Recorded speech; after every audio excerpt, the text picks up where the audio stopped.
Hello. Wow, Encik Mus.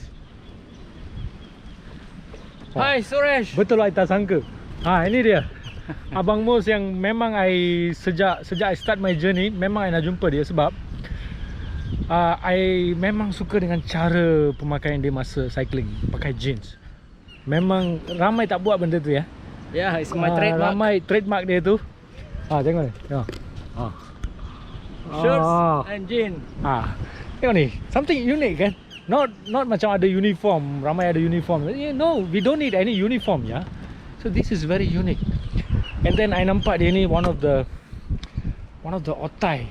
Memang otai basikal. Kan? I think you are one of the veteran bike touring dekat Malaysia saya rasa. Been doing this for 13 years. 13 years tengok. Saya baru 2 bulan. Dia 13 years. So I have a lot of things to learn from him. So how's your journey today?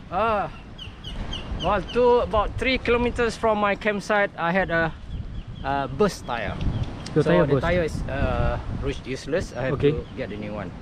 Okay. So no, I went to Mersing by car. Okay. Arrangement with the locals there. Okay.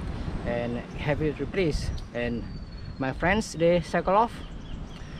Cycle off? Yeah, they take off. Actually, not taking off because we planned that way. Okay. To meet at Mersing or any other place. Is our kind of ride is like free and easy. We always get separated, but we share locations where we are. Okay. That's we just don't stick to one group, you know. That's great. Because everybody has their own pace. Yeah, exactly. exactly. I'll be meeting them soon. And then saya pula tak sangka yang yang jalan dari pantai Pasir Lanun sampai ke sini hutan tebal. Memang hutan tebal. I tengok monyet semua tu, monyet besar belaka. Gunung Arung. Itu Gunung Arung nama Gunung Arun Arung. Arung. Reserve Reserve forest lah. Yeah, reserve forest. Okay.